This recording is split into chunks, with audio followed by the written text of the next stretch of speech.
Arthur, thank you so much. We will start this session. The title of the session is The Role of Mining in Suitable Development of Mineral Resources in the Circular Economy. And the title itself is a little bit of a circular thinking, so it's quite open-ended and interesting. We have a wonderful panel. Our keynote is Mr. Nikola Kurczyński. We have Mr. Marcin Sadowski, Mr. Nikolajcho Nikolov, Mr. Dominic Roberts, Mrs. Daniela Bombol, and Mr. Geraint Boden. These are all well-known speakers who have already spoken yesterday. They spoke yesterday. And I will first give the floor to Mr. Nikola Kurczyński to open up the discussion with his keynote. Nikola, please take the floor. Thank you.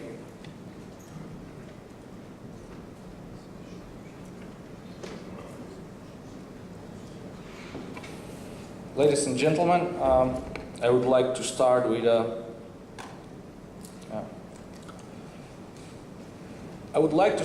story. The story is about King Philip II of Spain. I think you all heard the phrase, the empire on which the sun never sets. Actually, this phrase was first used describing the Spanish Empire from the 16th century, where King Philip II was ruling this empire. At that time, during his almost half a century reign, Spain's territory stretched into the all-known continents at the time. Reaching the zenith of its military and political power, the kingdom, the empire, received what the modern economists will now call windfall profits. The court of Philip II was full with shipments of gold, silver, jewels from the colonies all over the world, but mostly from Latin America. Despite that, Philip the Prudent, as he is also known in Spain, paradoxically prudent because he imprudently managed to bankrupt his empire 4 times during his reign. So, what is the reason? Why did it happen when all the jewels, diamonds, gold, silver was pouring, cashing into the Spanish Empire at the time? Because of the big cash flow he received, he took enormous loans, where the interest was so huge that he cannot pay out these loans, especially the interest. That's why he managed 4 times to bankrupt his empire. This was the introduction story. My name is Nikola Kurczyński. I'm a research fellow from the Russian Presidential Academy of National Economy and Public Administration in Moscow. And today we will talk about whether the resource abundance, natural resource abundance, is curse or blessing. Well, I think we cannot get with definitive answer on that, but we'll try to answer some of it.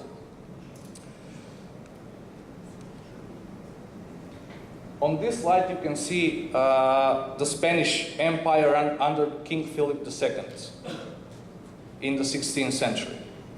After this, not many economists try to answer or even raise this question. What's the correlation between natural resources abundance and economic growth and development? Because the common sense is saying that the positive effect is must on the country and its economic development if this country is rich with natural resources. But is this the case even today?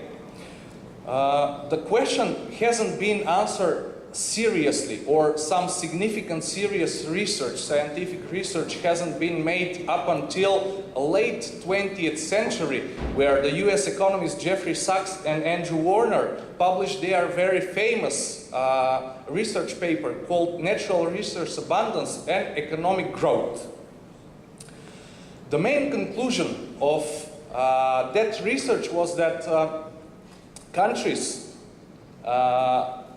resource economies countries tend to show poorer economic growth and development result compared to the world average from the period from 1970 to 1990.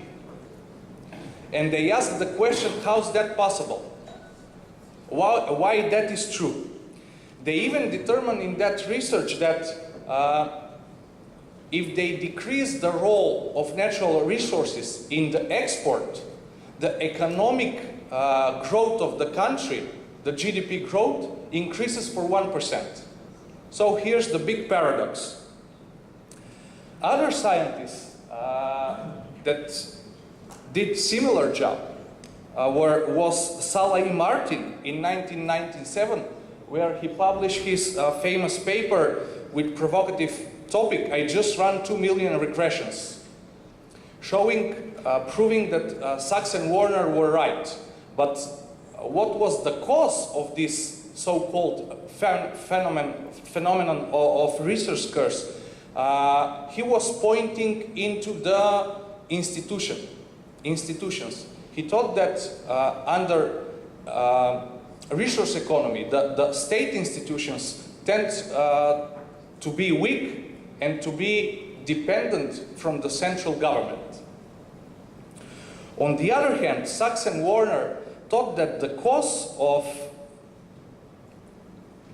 resource curse is specifically, they thought economic phenomenon called as a Dutch disease. So I'll try to explain what Dutch disease is in this resource economic term. On the slide you can see the most popular or famous scientific papers and books, literature review on this topic. What is Dutch disease? Dutch disease is named after the process that took place in 1950s in the Netherlands, when they discovered huge reserves, offshore reserves of natural gas. And everybody, including the government, thought at the time that it will spark the economy ahead. But actually something else happened. Gas exports had a strong economic effect, causing an appreciation of the Dutch guilder and contraction in the non-extractive industries or sectors of the economy. So, 3 main symptoms are related to the Dutch disease. First symptom is resource movement effect. Every economy is divided into 3 main sectors. First sector is manufacturing, second one is services, and the third one is natural resources. So when this happens, like in the Netherlands, when the natural resource sector is striving to be the dominant one, what is happening? Capital and labor force are moving from manufacturing and services towards natural resources. So, thus weakening other 2 sectors in the economy. Second symptom of the Dutch disease is called spending effect. When foreign currency inflows in the economy because of selling of the natural resources, the resource rents, people started to have money. Thus, demand increases in the economy of non-tradable and of tradable goods. The demand for the non-tradable goods, because they are coming from the local economy, can be supplied from the local economy. But what's happening with tradable goods? This cannot be that easily supplied. So the import increases. Import from abroad increases towards the local, the national economy. And many things must be imported. And we are coming to the third effect of the Dutch disease, and it's called exchange rate effect. As a result of an increased inflow of foreign currency, it causes the domestic currency to appreciate. Thus, it doesn't necessarily mean that this is negative effect, because it's raising the living standard in the country. But what's happening with people who are working not in the natural resources sector? They cannot keep up with that living standard. The local currency appreciates, and also, but on the other hand, the imported goods become more affordable for everybody. This is one cause, this is one opinion, what's causing the resource curse, the Dutch disease. Some other group of economists thinks that what's causing the resource curse it's the phenomenon of commodity price volatility. Natural resources have one very special and unique property, and this is exactly this commodity price volatility. Mikasel, a resource economist, in 1997 found that economies with high proportion of natural resource exports over the period of 2 decades, between 1972 and 1992, experienced overall trade volatility 3 times greater than the non-resource economies. Because I'm using too often the word resource economies, I think I have to give a definition what a resource economy is actually. According to International Monetary Fund, is a country or economy which has more than 25% of its export to be shared from the natural resources, or 10 or more than 10% share of the GDP to come from the natural resources. So this is a definition of a resource economist. Such countries in the world are around 65 at this very moment. Mikasel and other resource economists, Richard Otti, who by the way gave the definition, he named this phenomenon the resource curse, suggested that revenue volatility may be one of the major causes of economic slowdowns in resource economies. So I want to throw your attention on the chart where you can see deviation of commodity prices from the level of 1960. At the year 1960, the price was taken as 100%. And look what's happening. From 1960 to 1974, the price was stable. There weren't big deviation in the commodities. But look what's happening afterwards. The blue line is the crude oil price. Look how deviates the crude oil price in the meantime. It spikes at the level of 8,000%. So that's 80 times more than it used to be in 1960. And please note that this is inflation-adjusted prices. So it's inflation-adjusted prices. It's not the real price. The real price is even bigger. The deviation is even bigger. Other commodities deviate a lot because the crude oil price is putting a shadow on the rest. Maybe it doesn't look that way, but look the green line. That's coal. It has around 2,500% deviation. And the other commodities. Next graph is the similar graph, but starting from 1995. 1995 is taken as a reference dot, beginning. And you can see the deviation of the prices of the copper, iron ore, nickel, oil, coal, and gold. Main commodities, excluding the agricultural.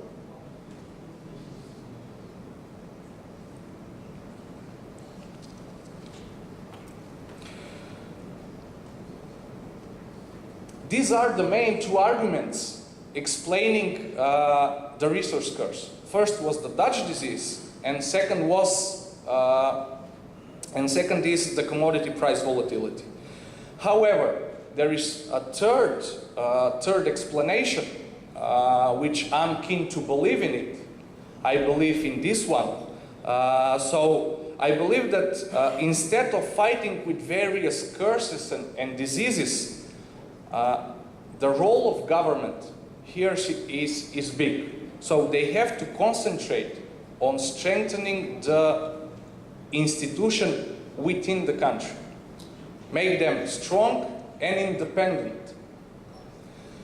All analysis in this field of resource economies as end result show this, that the institutions are the crucial part of this complex phenomenon, whether the natural resource abundance is curse or blessing.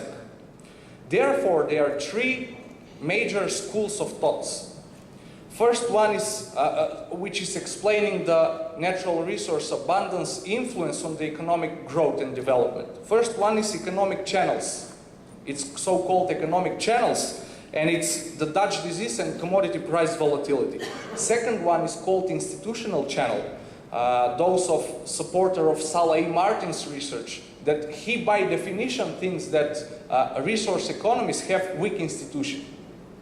And the third one is called School of Institutionalism, where natural resources, they believe that the natural resources are neither curse or blessing. But weak and dependent institutions negatively affect growth and development and vice versa. The properties of this is, of the weak institutions are lack of rule of law, economic freedom, lack of accountability, and efficiency of the elite.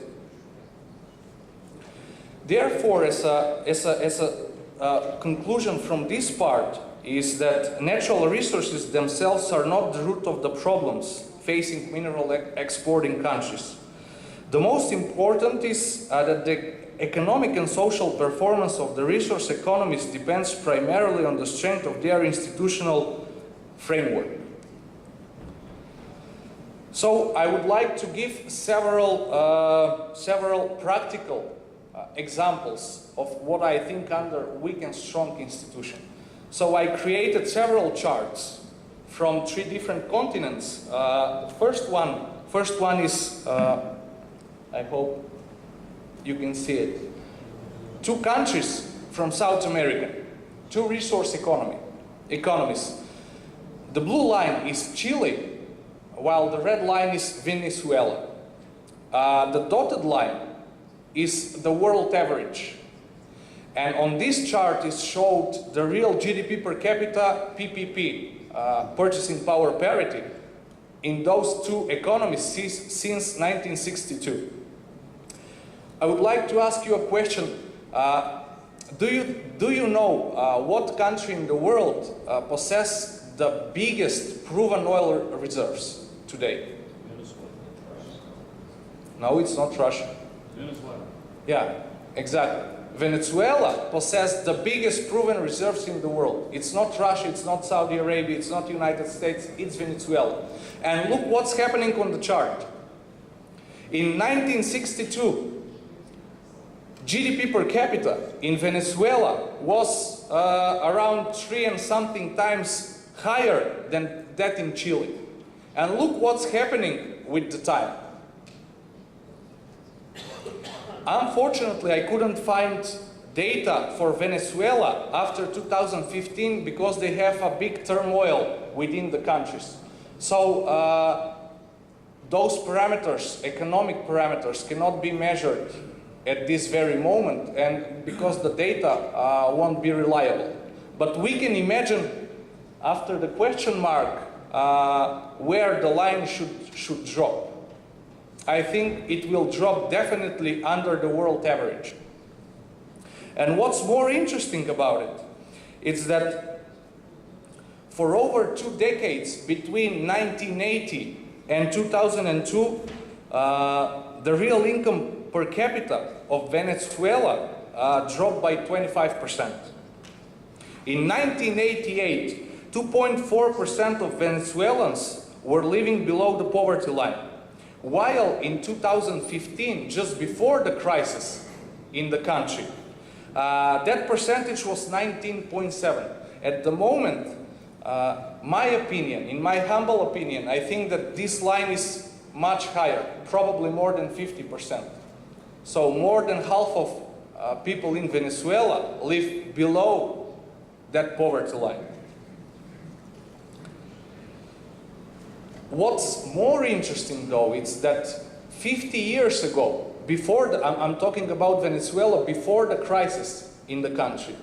They produced more oil 50 years ago than they did in 2015, 14, 13.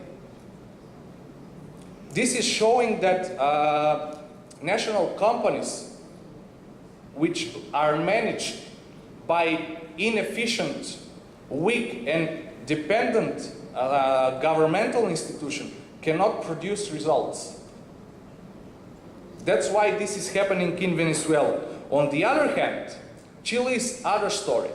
Even though they had also their issues in the 20th century with Pinochet's regime, Salvador Allende had some political crisis also. They managed to build, especially after 1990, very strong institution, which produced this spike in their real GDP per capita. Other example is from Africa. You can see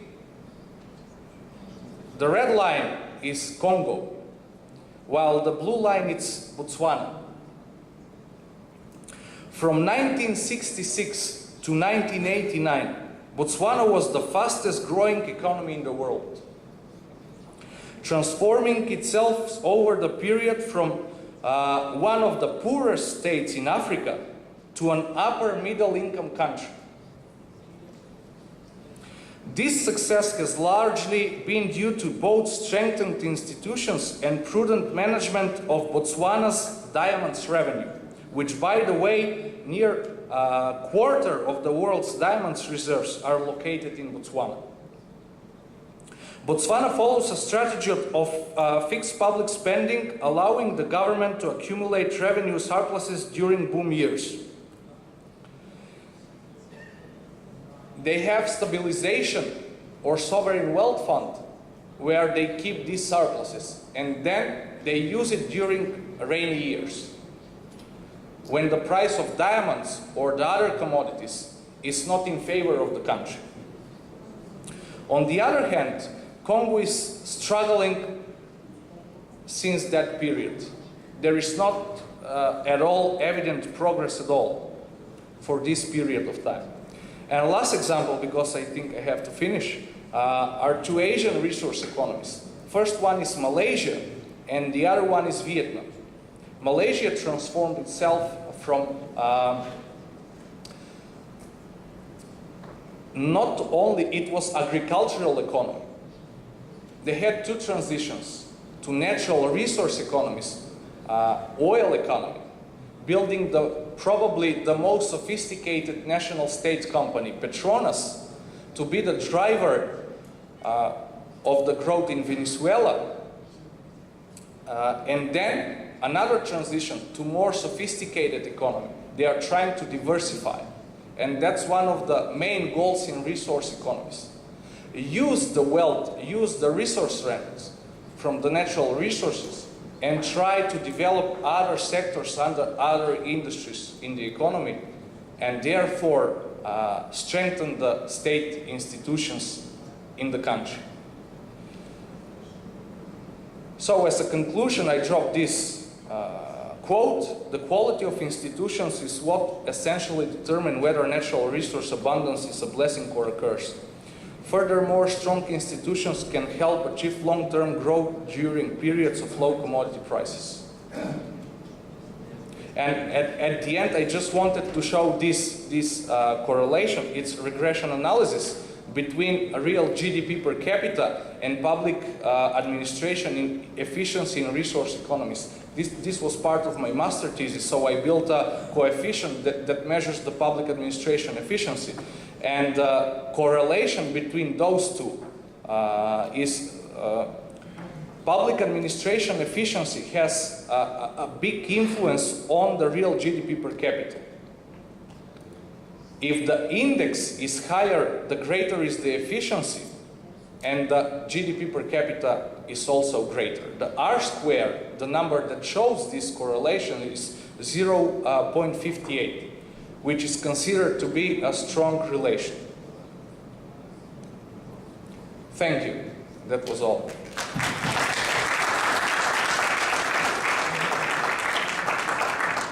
Nikola, thank you very much. I think that your keynote was brilliant, very thought-provoking, and very much needed at this conference as a theoretical basis for thinking. But I have a question for you. Is there something between the curse and the strength of the institutions? Who is developing the institutions and on what basis is developing the institutions? Because you say the quality of the institutions is actually the key factor determining the future, whether the resource base is a curse or a blessing. And who is developing those institutions and on what basis? Yeah. Okay, if I may. Mm-hmm. At the bottom line, of course, the main job of the government is to strengthen the institutions. Therefore, my answer would be the government. But this is the short answer. The long answer is very complex. Here's a mixture, a complex of things, including non-profit organizations, profit organizations, businesses, government, and at the end, I would say the people also. People, ordinary citizen also is influencing on the strengthening or weakening the state institutions. The mentality of the people. The mentality, the culture. Because if the culture, our culture, majority of us wants to bribe, to corrupt something, it's putting a pressure, it's influencing the development of the state institutions. So you have the electorate, which elects a certain kind of politician who has a certain mentality, a certain ideological worldview, and those people are running the country. So actually the quality of the politicians and their ideology, which in some way is determined by the mentality of the people and their worldview, determines the quality of the institutions and whether there is rule of law or not.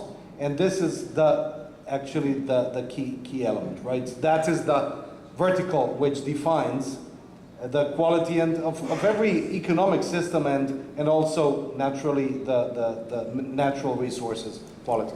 Thank you so much. Somehow, you know, it reminds me of the story of De Soto, the famous De Soto, and his principles of clear ownership and liberal rule of law. Those are the basis, and there you see actually that's the difference between Chile and Venezuela. That's the typical difference between Chile and Venezuela. And I have also one comment, and that is between 1970 and 1990, there was an ideological shift which was reflected also in the United Nations, and that was actually the period when the colonialism ended, when those countries were still unsettled, when they were often socialist in their ideologies. Whereas after the 1990s, there was a shift in, I would say, world ideology to a certain extent, which maybe also contributed to, yeah? Yeah, you're right. You're absolutely right. Some economists are not big believers in the paper of Sachs and Warner because it was taken in that period specific from 1970 to 1990. But afterwards, many other researches are done, and they show pretty much with small differences the same results in general. Of course, there are a lot of positive examples of resource economies who develop a lot. Norway, Canada, Iceland, United Arab Emirates, there are a bunch of them who develop economically, I think. Governments with a vision. Governments with a vision. Exactly. Definitely a long-term vision. I wanted to show to the public the other side, because the common sense is telling us that natural resources makes countries rich, and it does not always necessarily means to be true. It's like a rich hare. He can go and take drugs or engage what he has inherited and develop further the business. Thank you, Nikola, very much. Mr. Sidowski, I have a question for you. Do you believe that extractive industries in general have a future in the circular economy. What's your feeling about that? And whatever else you would like to say, the floor is yours, sir. Thank you very much. That's a very broad brief, whatever I would like to say. Okay, but to try and keep to the subject, the short answer is yes, I do believe that extractive industries have a future in the circular economy. From a policy perspective of the European Union, shall we say, the European Union recently, last year, published a Circular Economy Action Plan. And while that action plan concerns indeed primarily secondary raw materials, it does reiterate one of the fundaments of the raw materials policy, the raw materials initiative, that primary raw materials are important. Primary raw materials, ensuring a sustainable access to raw materials from European sources is the second pillar of the raw materials initiative, which is supported by other policies of the European Union. So I think from that point of view, the outlook is not so bad. It should be mentioned that the minerals policy and supply of raw materials are not in the competence of the European Union. They're the member states' competence.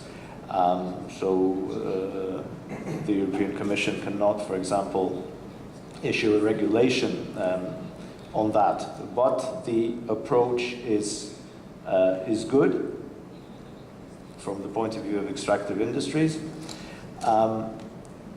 I would say, if I may be allowed, a small anecdote concerning the circular economy. When the concept of circular economy first started circulating, if you forgive the pun, in the European Commission, people who gave talks illustrated it with a diagram of a circle, a closed circle. And even if it was not explicitly stated, the message was sort of clear that we want to be in a closed circle. We don't need any input to the circle. We just recycle and we're fine. Before we sort of went public with the Circular Economy Action Plan, this diagram has now changed, and it does have the input arrow, which is the primary raw materials coming in. Some more ambitious people also have little arrows coming out at every stage, which is the inevitable waste. So it is no longer fully circular, it is a sort of circular but. And here I see the chance for the extractive industries, and also some, I would say, common sense arguments. If you look at other things that we are committed to as Europe, such as, for example, green mobility, clean energy, and these kind of things, climate change. For all that, our industry needs raw materials. Even if we recycled everything we have, which is not really reasonable, we still would not have enough of certain raw materials.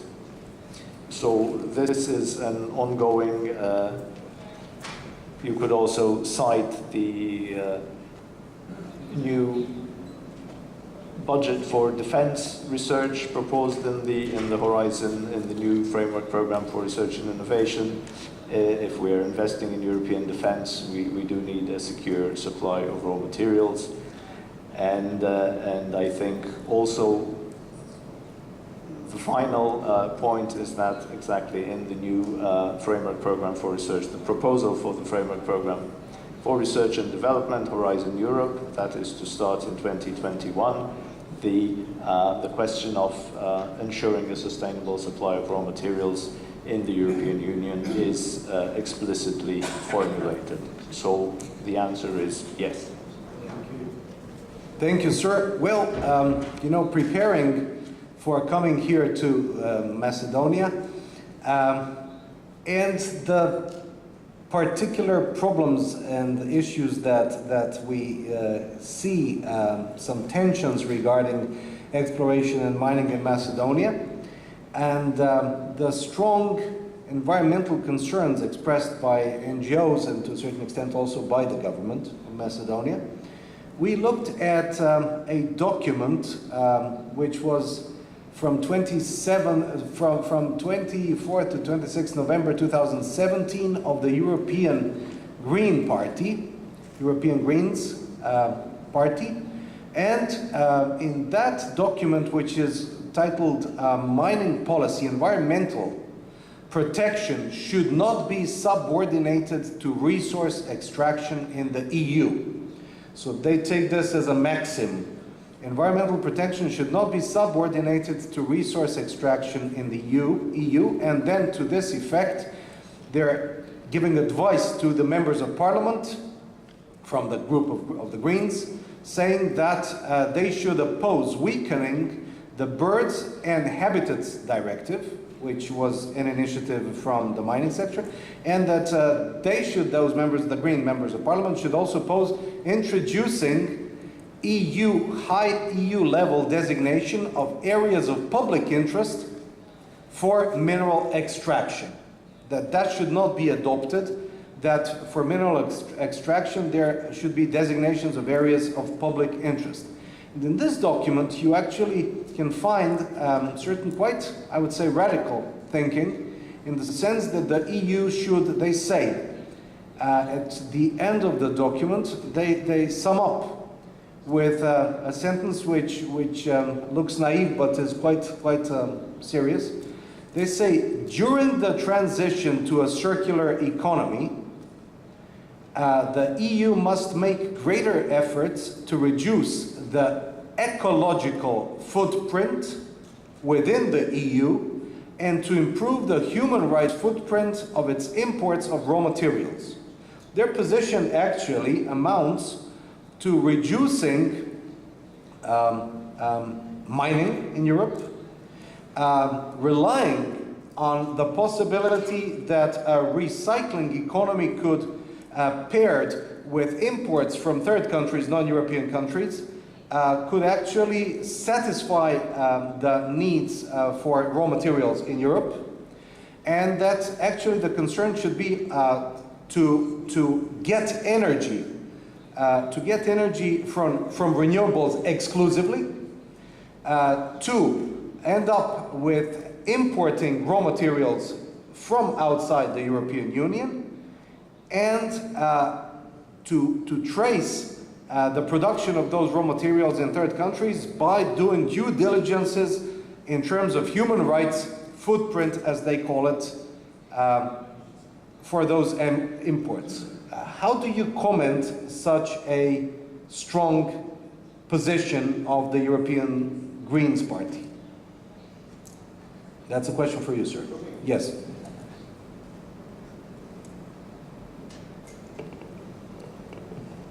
Okay, I would not perhaps like to go on record as commenting the position of a political party. That is not my remit as a civil servant. But I don't really see anything surprising in this. I mean, everybody probably asked the question, do you want to have a house and a car and maybe a bicycle and a telephone? We'll say yes. Anybody asked, do you want to destroy the environment? We'll say no. Anybody asked, do you want to harm poor indigenous people in Africa? We'll say absolutely not. So we all agree here. I understand your problem is that you are looking at these subsets of wishes and you are finding that their common ground is zero, they don't apply. So in terms of logic, perhaps asking for all these nice things together is difficult. But I think, okay, in a very general sense, it is a bit like zero waste. when we say zero waste, we probably don't really mean zero waste. We mean not a lot of waste. As little waste as possible, please. It is in this spirit, you know. My wife used to always say, I am never at home. It doesn't really mean never. It just means not so often as could be the case. Dominic, as a very experienced geologist and businessman, and as a former officer of the British Army, what would it mean for Europe to be dependent entirely on importing raw material? I think Marcin's sort of covered some of that already. For a long period of time, actually what we did here in Europe was export our minerals requirement to the developing world, to our colonies and dependencies. So the whole way through the 19th and 20th century, with the Industrial Revolution, the great industrial powers, Britain, Germany, France, the big European economies, outsourced our metals requirement, our raw commodities requirement, to the developing world. And in so doing it, we also outsourced environmental degradation and exploitation to the developing world. And I'm going off message slightly here, and of course, you know, looking today, we saw something about resource localism, or indeed we're seeing resource nationalism, whether it be in Tanzania or the Congo, wherever else. Frankly, I understand that. I get it. If I was a Tanzanian minister, I'd probably be looking at any possible way to make amends for 200 years of colonial exploitation. And I would be very seriously considering that sort of behaviour as well.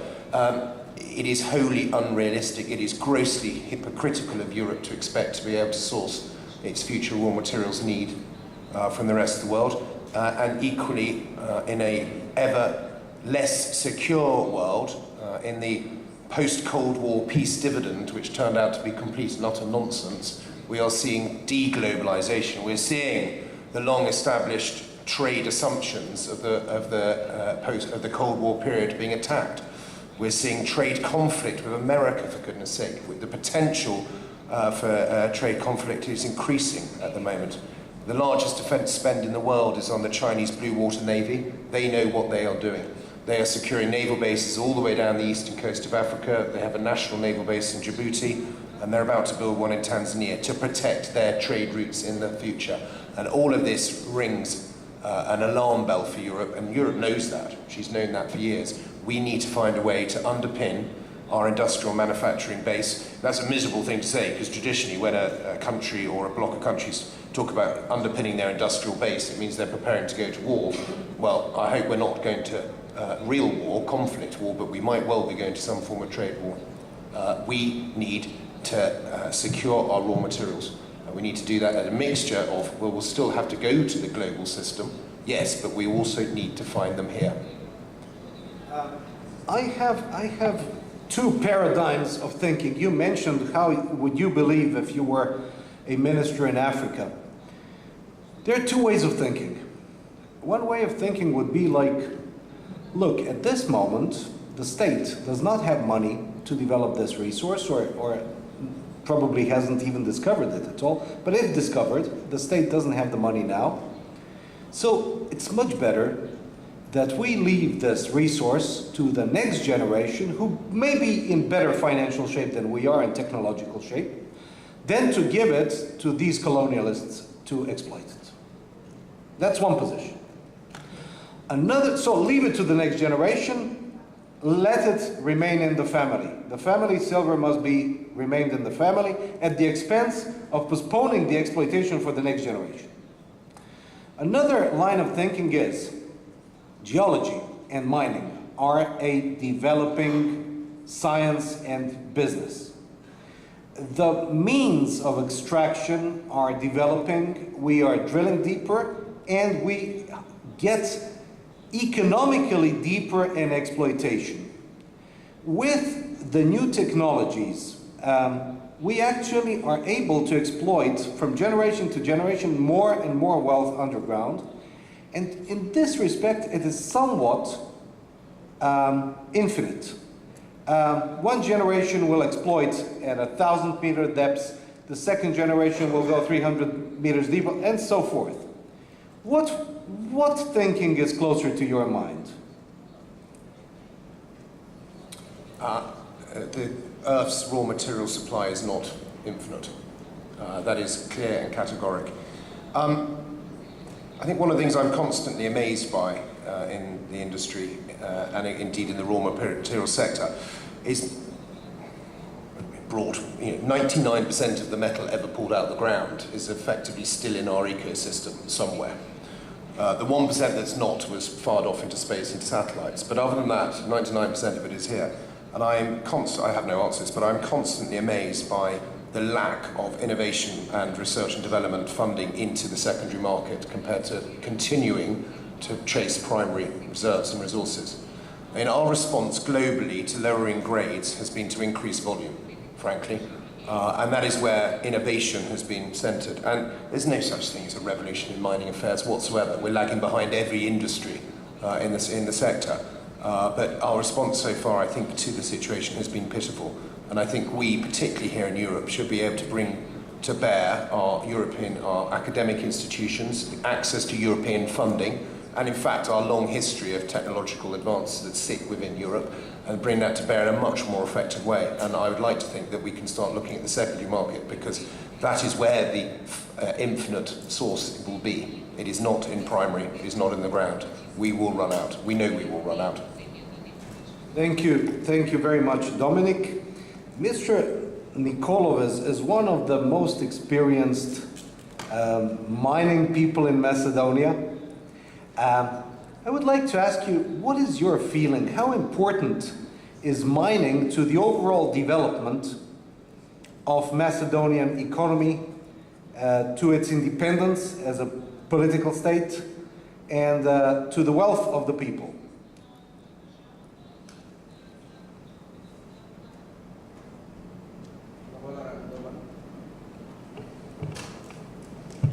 Добар ден на сите. Мислам дека учествуваме во една многу интересна дискусија и јас мојата дискусија би ја задржал повеќе на она што ни се дешава на нас во Македонија. Ние за среќа или несреќа немаме изобилство на ресурси, така да не може да зборуваме нити за благослов, нити за клетва, туку можеби имаме друг предизвик како она што го имаме во Македонија правилно да го искористиме и да обезбедиме што подолга добра екзистенција на генерациите кои доаѓаат.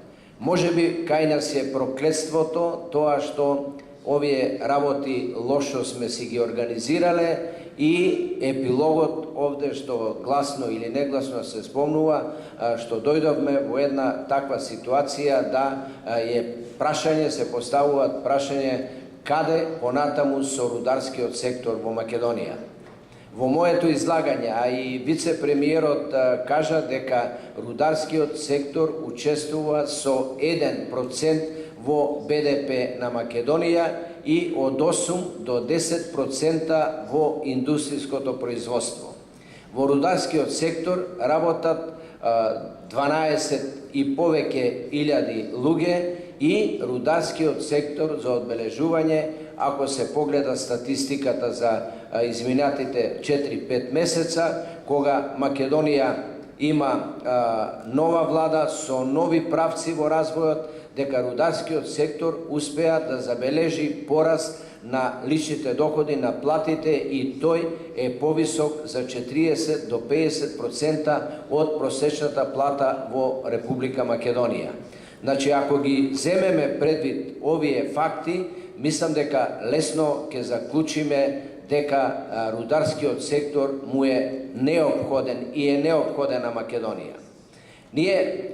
Јас често го спомнувам, мислам дека еден од проблемите за нас како мала држава е што ние не успеавме во овој транзицијски период кој се уште трае после распадот на Југославија, не успеавме да направиме долгорочен план за развој, особено на рударството, па и на другите сектори, и да однапред знаеме да биде зацртано и да важи за секоја влада, да важи правило што треба да се прави и како треба да се прави.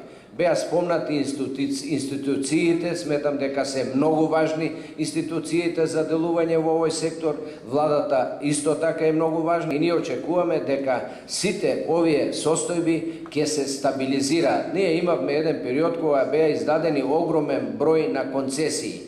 Ние како држава мора дефинитивно да водиме сметка како издаваме концесии и кому издаваме концесии. Не можеме да кажеме дека сите концесионери во Македонија доаѓа со добра намера, многу од нив доаѓа да го искористат она што беше спомнато, што можеби треба да остане на генерациите и да си отидат. Затоа сметам дека владата како институција и институциите се многу одговорни да во Македонија дојдат квалитетни инвеститори кои ќе имат нормално да имат желба и задача да направат профит, но и да остават нешто што е добро во Македонија.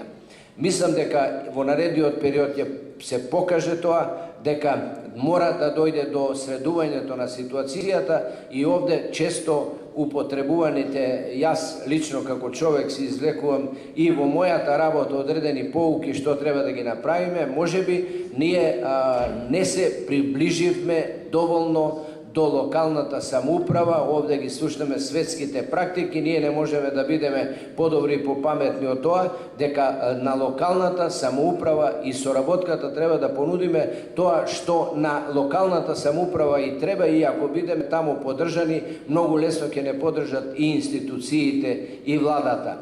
Сметам дека ни престои еден период и ова MINEX конференција сигурно ќе ни помогне да ги преобразиме нашите мислења, заклучоци и да дојдеме до што поправилен пат. Thank you, Mr. Nikolov. My question to you is, we had in Yugoslavia mines which were run by, usually not opened, few were opened, but more run by the state. What do you think about the role of the state as the owner of mines? Јас имам за себе дефинитивно мислење, мислам дека државата, кај нас особено, но и сегде во светот се покажа како лош собственик. Ние во Македонија имавме рудници во државна собственост, тие работеа многу полошо во споредба што го работа денеска, вклучувајќи и вложувањето во животната средина. Така да, мислам дека во рудниците, особено што тие се не огромни, најдобро е да владе приватниот сектор. Мислам дека државата била и ќе биде лош собственик. I entirely agree that the situation in Serbia at least is the same. There is a big difference between some now new privately owned mines and exploration operations which are undergoing compared to Bor, which is very poorly managed with huge losses and huge deterioration for the environment. That is very important. So, Mr. Nikolov, where do you see actually the critical path? What would you advise if you were the minister in charge of mining? What would you do now to improve the position of the mining industry in your country? Македонија нема Министерство за рударство, има Министерство за економија, но sejedno рударскиот сектор припаѓа во Министерството за економија. Јас, кога бил министер за економија и кога би се разгледувал рударскиот сектор, би извршил апсолутна ревизија на сите концесии кои се доделени, целосна анализа на истите и да се утврди што е логично понатаму, за што ќе застане држава, владата, за што ќе застанат институциите и за што ќе настане локалната самоуправа. Тогаш не би имале недоразбирања, бидејќи барем за почеток би знаеле кој ни е правецот и што треба во одреден регион да развиваме. Ние се најдовме ова година-две уназад како да сме сосема почетници во инвестирањето, во рударството и оставивме и пративме една лоша порака до инвеститорите како земја несигурна од многу аспекти.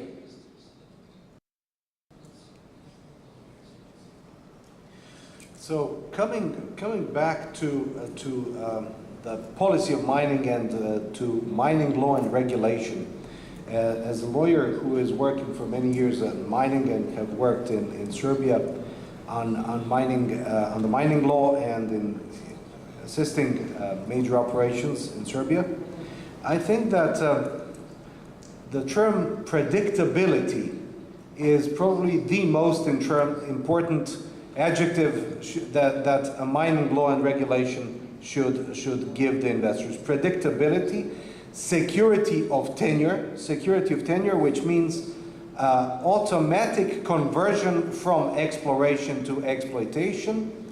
Predictability means a small margin of discretionary rights of the state in applying their mining policy, so that the investor knows from the beginning what his rights are and what his rights are not, and what are the rules, and that if the investor abides by those rules, that his business is sure, and that he is then secure to invest more, to expand, and to make a major contribution to the local community and to the economy of the state.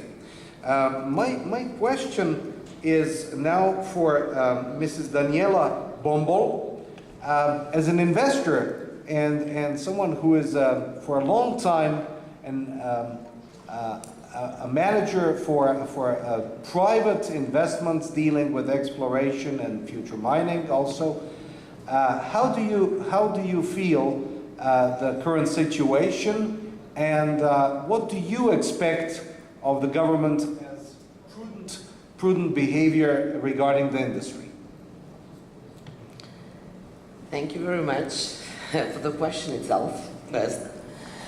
I would like to first refer to your wordings, saying that the investor is to be certain in the circumstances of their investments here, and to be certain that there is a law, to be certain that that law is being implied, to be certain that his rights will, if the investor does everything according to the rules and regulations and applying all the applicable law standards with regards to, first of all, doing the job as it should be done, taking care of environment as it should be taken care of, taking care of a relationship with the local communities as it should be taken care of, so the investor is secure in its investment. Our laws, our current laws and laws for the years, earlier years, it is been such that, and all the conditions have been such that the investor, Reservoir Minerals Nefsan, have been assured of the certainty of their investment. So that is why, first of all, we came here and we started with our investment. The concessions that Mr. Nikolov mentioned that were granted, numerous concessions, regardless of who the future concessioners would be, I would a bit disagree with him, because it was all published in the public call. It is for years. The process, the concession granting process here in Macedonia for years is through all the public and transparent procedure. From the public call, where all the domestic, both domestic and foreign investors can fill in the forms, submit their applications, and yes, the higher, the best bidder is being chosen as the future concessionaire. And there are, within the concession agreements, there are lots of rules and regulations upon which the concessionaire knows how to behave during the concession of both detailed geological exploration, prospecting exploration, or mining.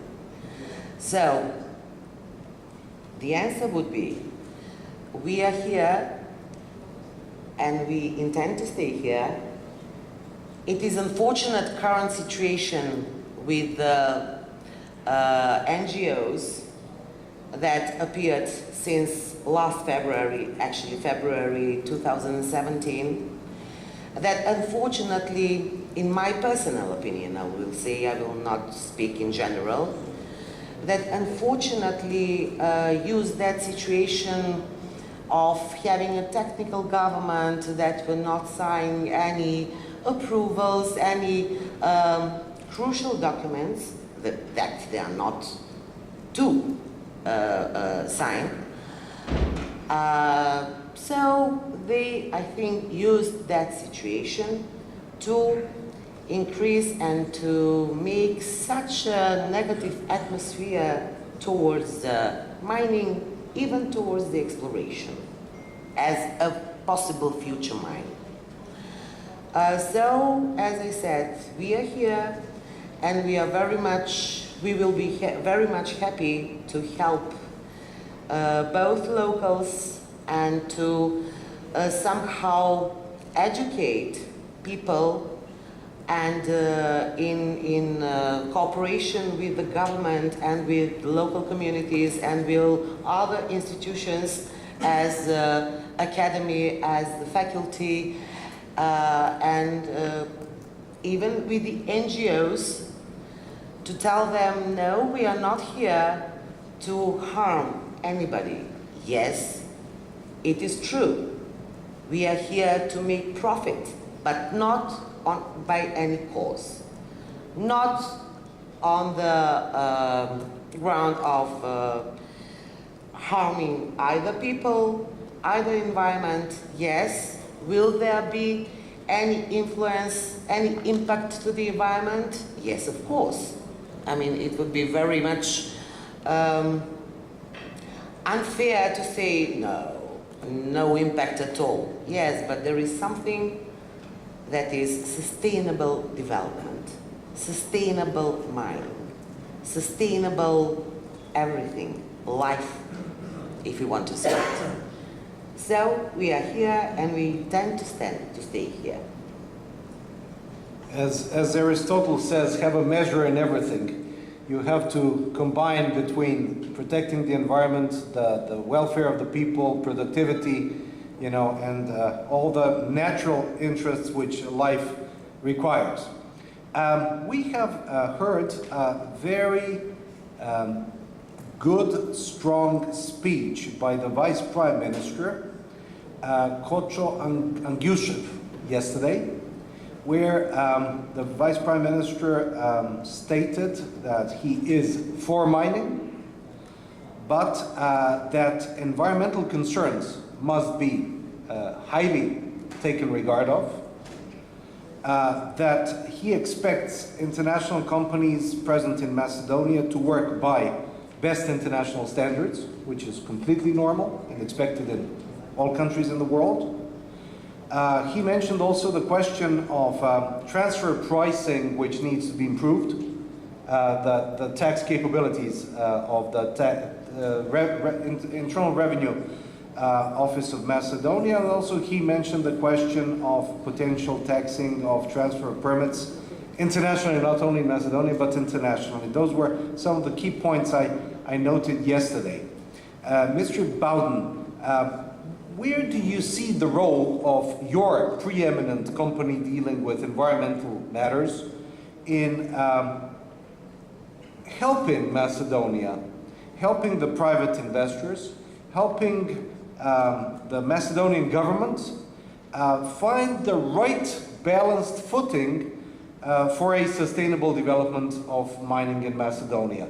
I think that your company can play a very important broker's role for development of sustainable mining in Macedonia.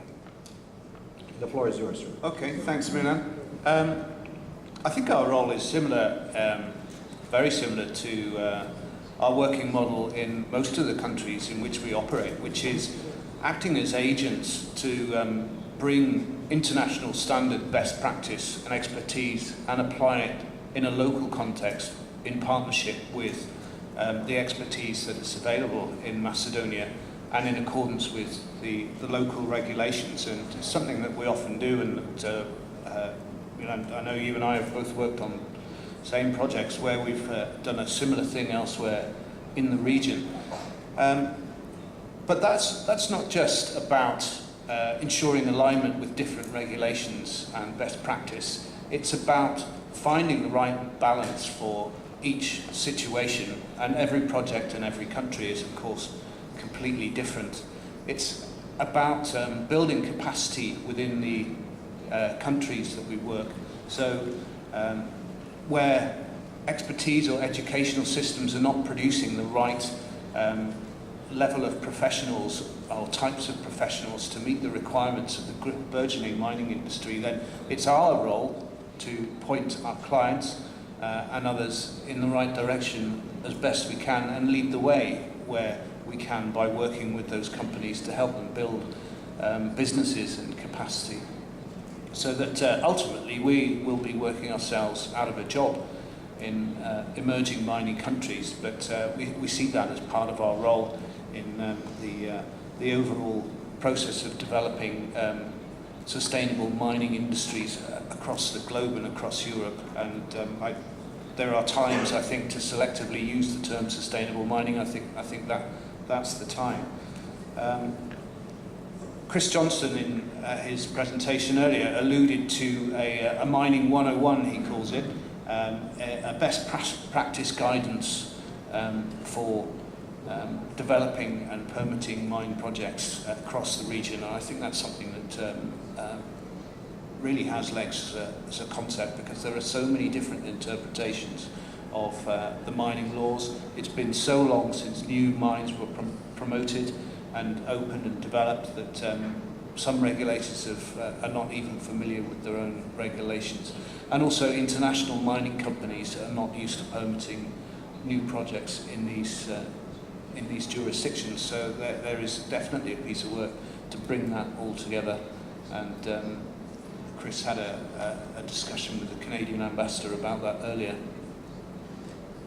From our experience in Serbia, we had a quite dramatic change actually in 2000, from 2014, 15, 16 in respect to exploration and mining. And I think that the key word in working with the government is engagement. Engaging the government, because actually what the government ministers, state secretaries, assistant ministers and so forth, they have the experience of state mining. And they really see major degradations, at least in Serbia, from the state mines, which really look horrible. One exercise which worked very well in Serbia was taking a minister to a first world-class mine. In the States, somewhere in Canada, wherever you have a mine, take the minister and show him that the mine looks like a well-kept bathroom. And I saw it myself and I was shocked, because I also had the experience of the Serbian mines. And when I was taken to some of the finest operations in the United States, it was mind-boggling. First, the scale of that economy and the earth-moving capacity on the one hand, and on the other hand, you know, the enthusiasm of the people, the fact that they have 0 fatalities for years back. Just a minor injuries occur every 3rd year. That is a completely different paradigm from what we have learned from the Dickens novels from the 19th century. You know, So this new mining should be brought closer to the decision makers in these countries. That's one thing. Second thing, which we found very useful in Serbia, is the establishment of a mining association for private companies, which would reflect the interests of the private companies. And that association, which is called GRAS, we have a former president here in front of me, Mr. Milosevic. I'm their legal counsel. We used it as a very good platform for avoiding direct contacts between the companies and the government, and as for forming a platform of the private industry in discussions with the government. That worked very well. We came to the government with 12 amendments to their draft law on mining, and they have, believe us or not, they have accepted 11 of the 12. And that has dramatically changed the perception of mining regulation in Serbia.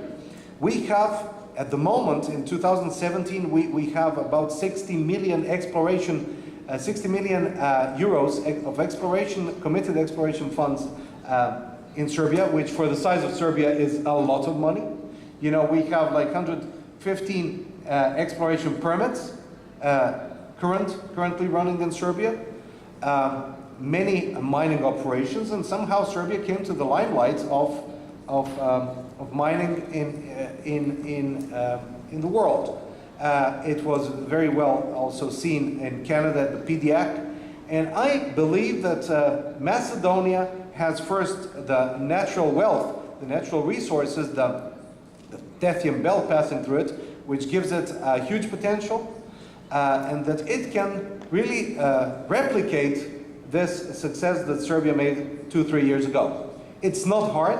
I think that we who are sitting here are very willing to assist the Macedonian government and to assist the private companies in Macedonia in terms of maybe improving the mining code, in terms of improving all the ancillary legislation and regulation which feeds into the process of the mining code, like environment, water, spatial planning, all those procedures which should find a shortcut into the mining process, into the permitted process of mining, to work on educating the government and the local communities, working closely with them, and all this could be really a change which would fundamentally improve the economy of Macedonia and its visibility on the investment map of the world.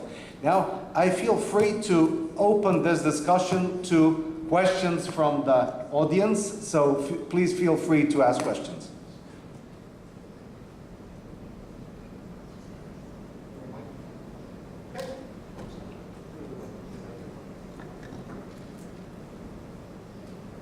Is it okay without a mic? Ask a concrete member of the panel. A very concrete question for Mr. Nikolov. We talked about a lot of mines in Macedonia, but there was one that we didn't talk about, which has a legendary reputation for maybe 100 years. And I was very curious to know if there's any new information about it. And that is the mine of Alshar, located right before the Greek border, which I believe has a rare mineral called laurendite, which is used in some form of astrophysics. And I was just wondering if you have any news about the present or future use of this mine, and if this could be a good resource for the country. Thank you.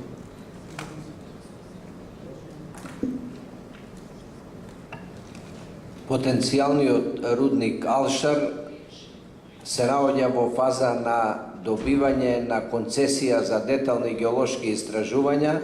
Инаку во право сте, многу мистики се врзани со тој рудник, од конкретни можности до конкретни желби, така да очекуваме дека со деталните геолошки истражувања ќе се утврди она што навистина го има таму. Бидејќи Даниела е геолог, може би повеќе знае за тоа. Благодарам.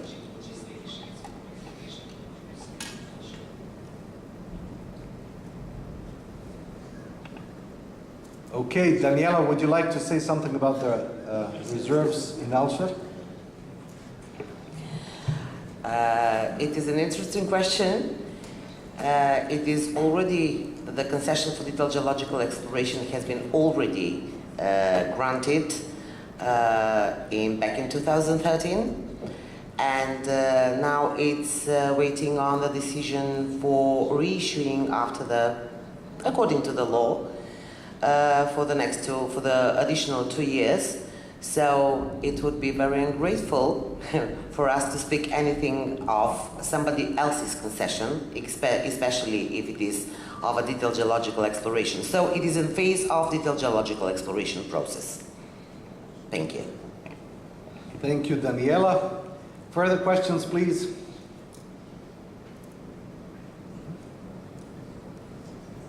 I would like. Yes, I'm Dejan Škartov from Skopje, and I'm coming from the artisan sector. So we have one special experience here in Macedonia. We start some 15 years ago to use some very microscopic quantity of minerals to use in jewelry sector. So we have long tradition of silver filigree, secular tradition. So we start to introduce some minerals for these purposes. So first several years was not a problem, but now as we grow slowly, even we are a very microscopic company, I would like to ask on this forum, is there any general frame how we can not extract minerals buying concessions, but be supported by actual concessions to have some license of some nice view, just to collect some of the minerals that the big concessionaires don't use. So because usually big concessions don't want someone third person to come in their mines because of the security, but we would like to have some, even to ask Ministry of Economy to help and to support us in this project. Thank you very much. Thank you. This is an interesting question. I remember that actually the Finnish law has a special chapter on artisanal exploitation. The law of Finland has a special section, part of the law, dealing with your question. Now, please, someone from the panel.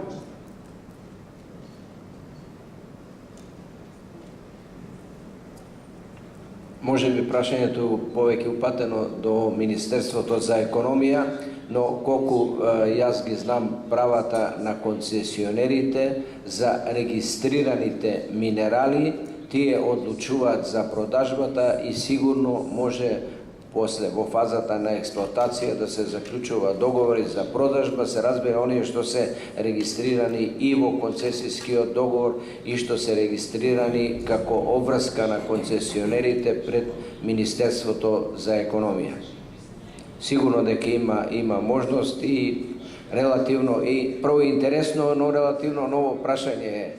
Ние сме заглавени во покрупните прашања, така да ова е можеби за вас е сигурно важно и интересно.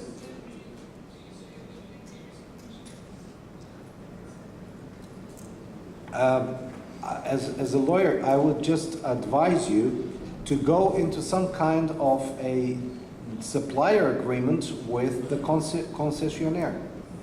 A supply agreement, ugovor o isporukama, that whenever they find a mineral which looks like something interesting to you and to your colleagues, that they will exclusively supply your company or whoever they make an agreement with. Because what we feel that we are very sad, that we are just to one small addition, that what we are, the most factor of our sadness is that we are losing some certain quantities because nobody used them. So that would be very important purpose to study a little bit better, because our problem was that we are very small, and they said, we have bigger problems. Yeah, how much do you need? Just several kgs a month. And they said, for several kgs of month you come in ministry. Yes, but these several kgs of month makes us to pay taxes, and this is very good, and to give very fresh and innovative example to next generations. So may I add something to you? In the law and in our concession agreements, we do have obligation to, because all the concession agreements are for the certain mineral resources. So within the concession agreements, we have our obligation. If there is any other mineral resource that it is not for us, I mean that it is not written in the concession agreement, then the concessionaire is obliged to report it to the ministry. And on the same concession area, there is a possibility for two completely different concessions for mineral resources. So again, this would be a question between you, ministry, and the concessionaire of the material that you are interested in. Thank you. Daniela, thank you. We're coming to, you have a question, please? Yes.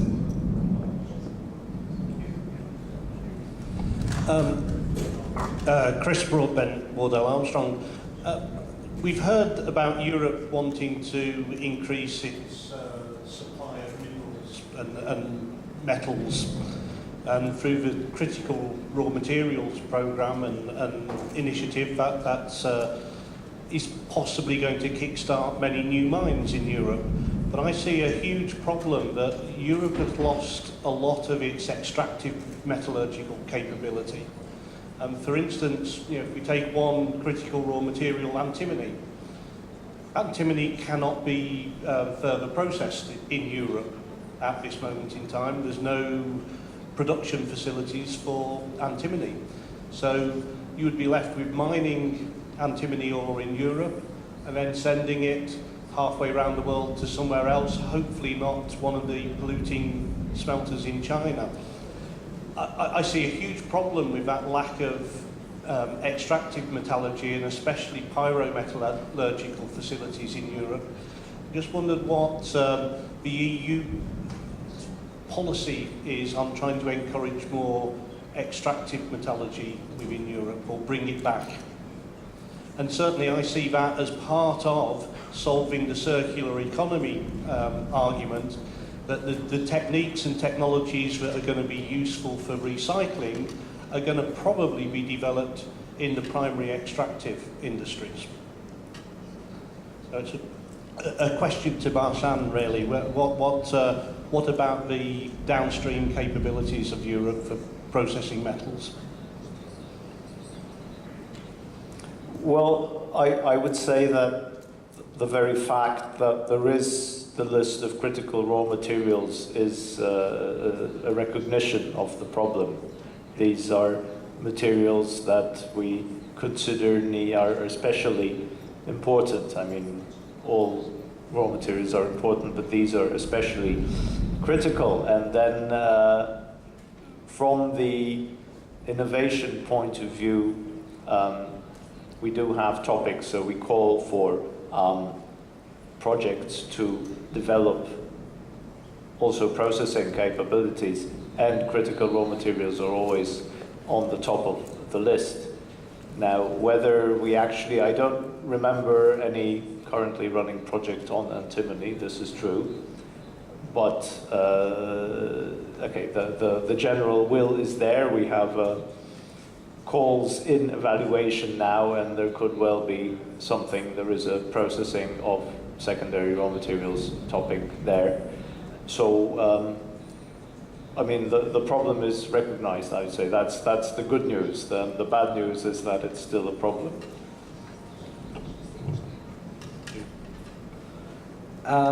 Next question, please, madam. Ros from the Department for International Trade in the UK. A lot of mining methods have moved on, and there's a lot of new technology being introduced, and new, more sustainable methods of dealing with waste and the like.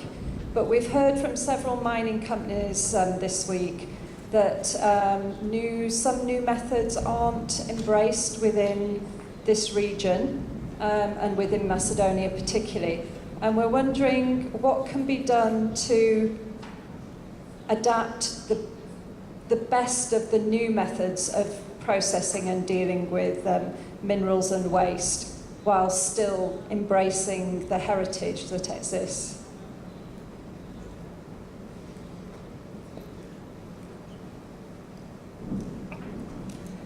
Whose question is this?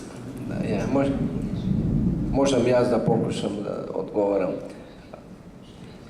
Големите рудници во Македонија поседуваат интегрирана дозвола во која помеѓу другото имаат обврска за рекултивација, односно враќање во некоја првобитна состојба на отпадите од рудниците. Нажалост, ние во Македонија се уште немаме извршено рекултивација на еден рудникот Бучим, кај што работам јас. Следната година слави 40 години и има околу 150 милиони тона коповска јаловина, која во даден момент која ќе дојде треба да се реши. Ние како рудници сме заинтересирани за помош од таа област, така да повелете или преко Македонската асоциација за рударство или директно со рудниците, спремни сме за разговор да видиме што е тоа што се нуди, што е тоа што може да го примениме и економски да го издржиме.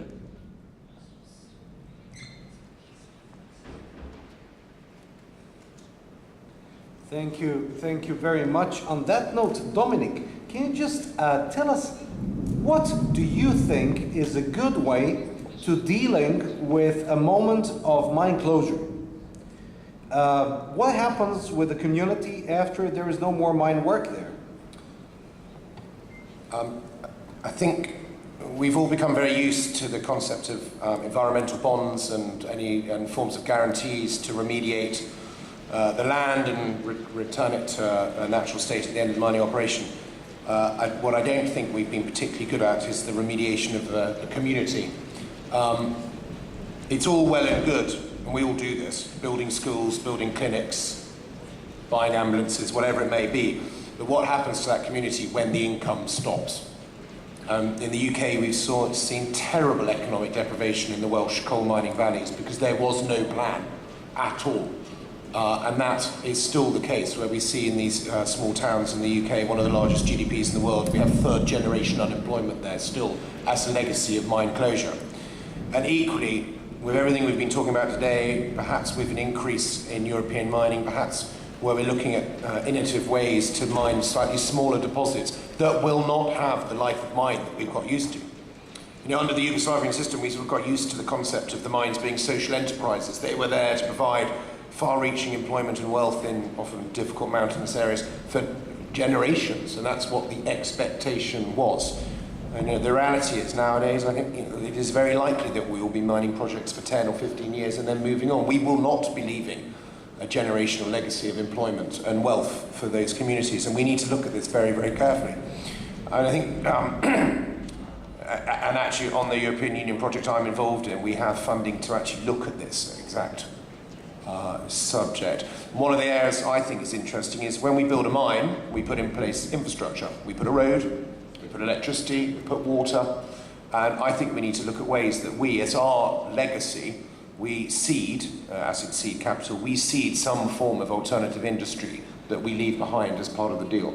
So yes, we do the environmental remediation, we have the environmental bond, but equally we look at actively supporting and seeding some further industry, whatever that might be. And I think the right way to do that would probably be to use the infrastructure that we've paid quite so much money to put into the mine in the first place. But I completely agree. Actually, I think on the whole, we here in Europe are pretty good at social license to operate. You know, we operate within our own communities. We're not operating at the other end of the world, exploiting someone else's community. We're pretty good at it, but I think as a part of that, we could be much more innovative in the way in which we leave a longer-lasting social and economic legacy in the mining towns. To come back to Nicola's mining curse, resource curse, actually this philosophy of avoiding the resource curse is something that is important on the level of a national economy, but also on the local level. That the money which has been earned should be also invested into alternative livelihoods for the community. And vision is, I think, the key word for sustainable mining. With this, I thank you all and give the floor back to the organizer who has done this marvelous job of organizing this conference. Please, Arthur.